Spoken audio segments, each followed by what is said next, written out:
is week 12, and I am so happy that you're here with me. We only have one more week after this week. We have learned a lot, so I'm happy that you are here learning with me. So before we start this lab, let's go over what we talked about on Tuesday. We talked about biochemistry, okay? So biochemistry is the study of chemical processes within or related to living organisms.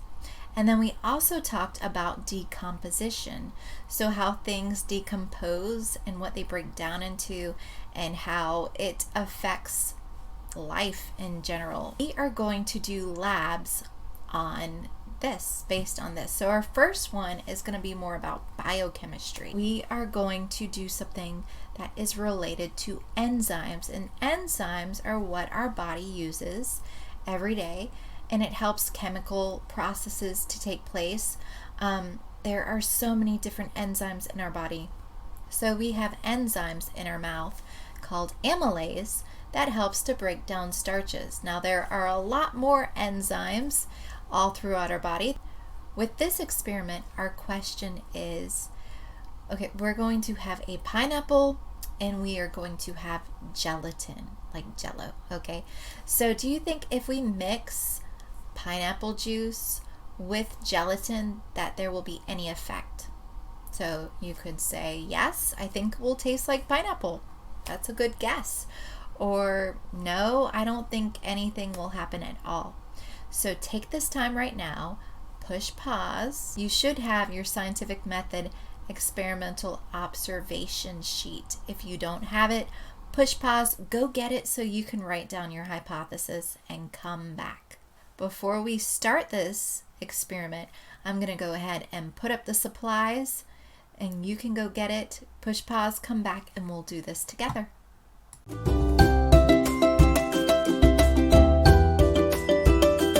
Okay, I have my supplies nearby. Oh, I can't help but have a piece of pineapple. It is so good. I'll show you my camera. All right, I have my pineapple. I have taken the edges off, so you're going to want to have your parents help you. You want to have the edges off of your pineapple. You don't need too much pineapple. This should be enough. I'm going to slice it, so make sure you have a parent help you. They can slice it up for you. So I have all this wonderful pineapple. And the next thing that I will do, I will go ahead and I'm going to stick it in my blender and I will blend this up so that it is all like mush, okay? So blend up the fresh pineapple and then come back. But like I said, make sure that you get your parent to help you cut pineapple. It can be very difficult to cut pineapple and to not slice yourself because it's slippery, it's round. Just get your parents to help you. Don't do this on your own, okay? So push pause, blend up some pineapple, and come back.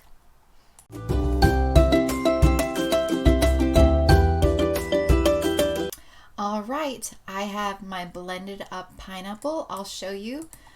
So here is my blended up pineapple. It's all in a liquid form. And I'm going to go ahead, I'll put this to the side and I will get my 4 cups. I'm going to go ahead and I will label them. So I'll do 1, 2, 3, and I'll do 4. Okay, so I have all of my cups labeled. I'm going to take my first cup and I am going to put 1 tablespoon of pineapple in cup number 1. So I have cup number 1. It has 1 tablespoon of pineapple. So now I have cup number 2, and I'm going to go ahead and put 1 tablespoon of pineapple in cup number 2. And I will also add 1 tablespoon of vinegar.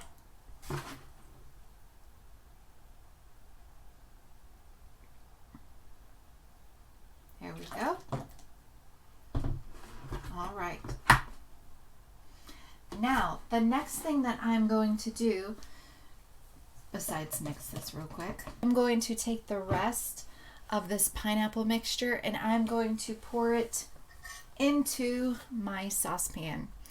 I will heat it up on the stove for about 5 minutes, and you do the same. So take the rest of any of your pineapple that you have, pour it into a saucepan, go cook it on the stove for about 5 minutes. Get your parent to help you. Don't do this on your own, and come back.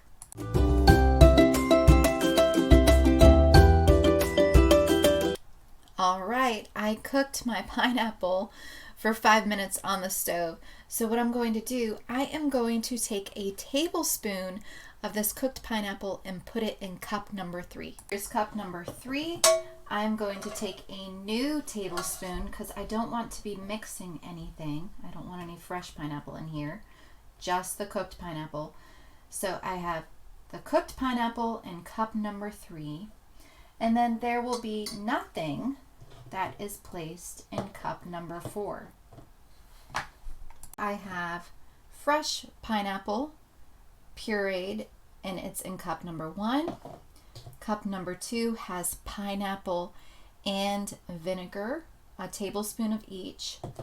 Cup number 3 has the hot cooked pineapple puree, and cup number 4 has nothing in it. I'm now going to get some gelatin. This is just basic orange gelatin, and I'm going to prepare it like the directions say.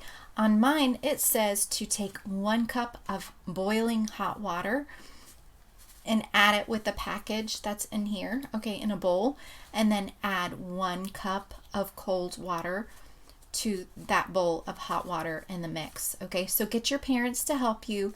Go ahead, go mix up your gelatin like the directions say on your box, and then come back.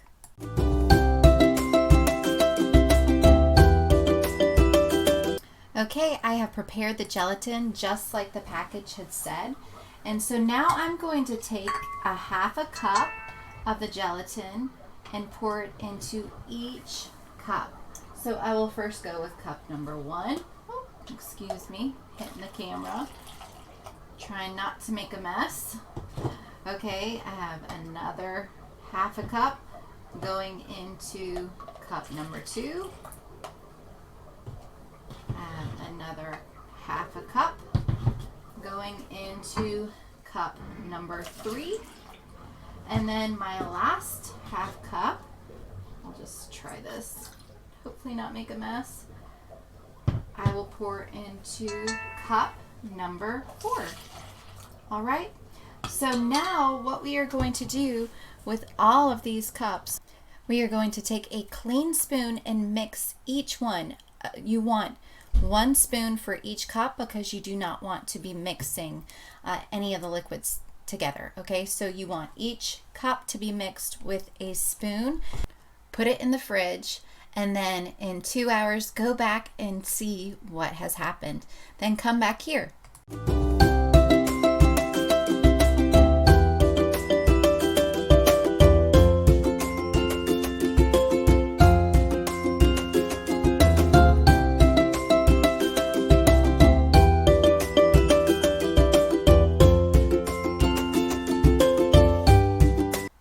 Let's see what happened.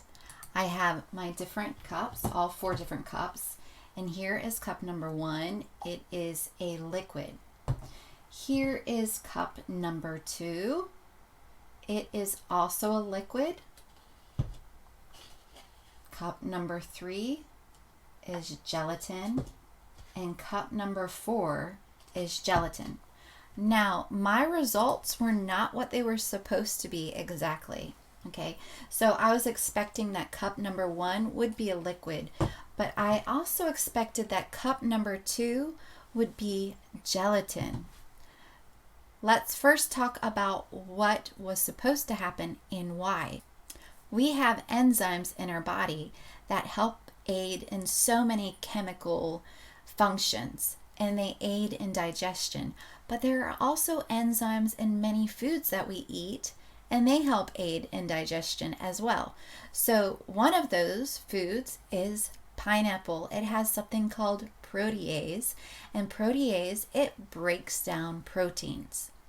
Now, so what we did with cup number 1, we had fresh pineapple juice and we mixed it with gelatin. So that fresh pineapple has protease in it, and it breaks down the protein in the gelatin, making it where it can't gel. Now, what should have happened with number 2, and I'm still trying to figure out why it did not. I'm curious what your results were. The vinegar was supposed to inhibit the protease from working. And so when we mixed it, the fresh pineapple juice with the vinegar and the gelatin, it should have been able to gel, but mine didn't work. The protease was still working, obviously, because it did not form into a gel. Now, cup number 3 had cooked pineapple juice, so the protease is destroyed when you cook it. And so when we mixed it with the gelatin, it did not do what it was supposed to do. It was not able to break down the protein, so it became a gelatin. Now with cup number 4, nothing was added to it. This is our control. So this shows us that the gelatin should have formed into a gel. So today you were able to work with enzymes and learn how they work, and we worked with protease, which breaks down proteins. So if you're interested in this, you can look into more enzymes, see if they're in different foods, and be able to test them out and see how they work, just like we did with pineapple and gelatin. I hope you enjoyed this. We are going to move on to our next experiment. I will see you there.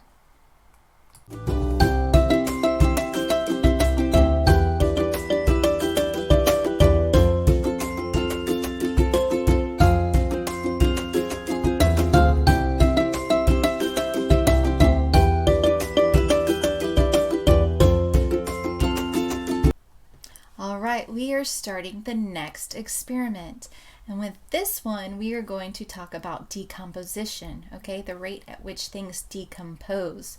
So as I always say, make sure you have your scientific method and experiment observation sheet. If you don't have it, push pause, go get it. If you do have it, let's continue. So in this experiment we are going to see the rate that a banana decomposes. Okay, and we want to know that we want to have different factors, and so you need to choose which one you think will make a banana decompose the most. So we will divide a banana into 3, and then we are going to sprinkle on each piece of banana a half a teaspoon of yeast. Now 1 banana will be put in a cold place, dark place, in the fridge. Okay, so you want to have it at the back where it's not going to be disturbed. The next will be a warm, dark place, so in like a cabinet somewhere where it will not be messed with, and the other will be in a warm space that has light. Okay, so let me go ahead, I'll put up the supplies, you go get it, push pause, and come back and we'll start this together.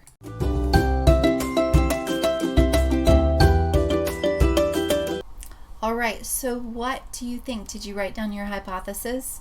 Do you think a banana will decompose more if it's in the cold in the dark, in the warm in the dark, or in the warm in the light? So here are all my supplies. I have my banana. I'm going to open it up. Get your parent to help you, unless you use a butter knife. A butter knife should be safe. I have this big sharp knife. I don't know why I grabbed a sharp knife, but I did. Okay, so I have a banana. I'm going to divide it into 3.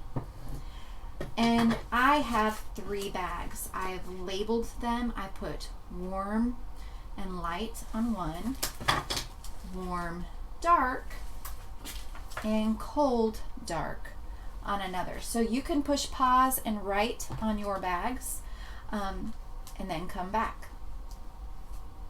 So now I'm going to take my banana and I will put it in each bag.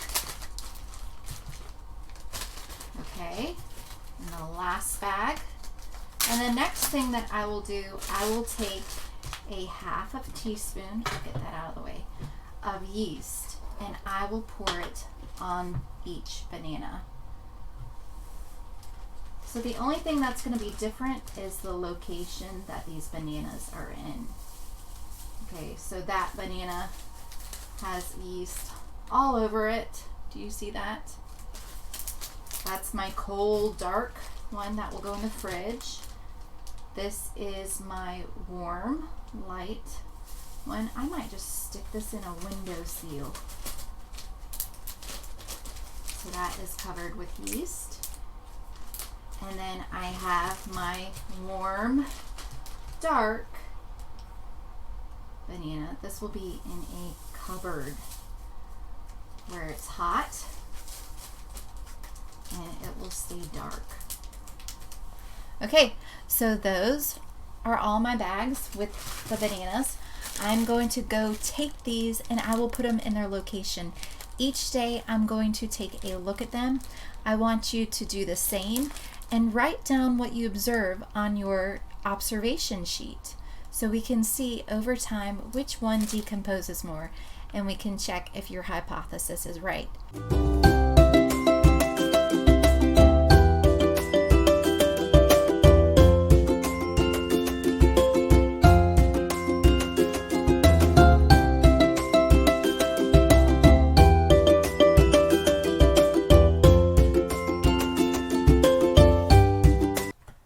All right, it has been 5 days. I'm going to go ahead and show you my observations.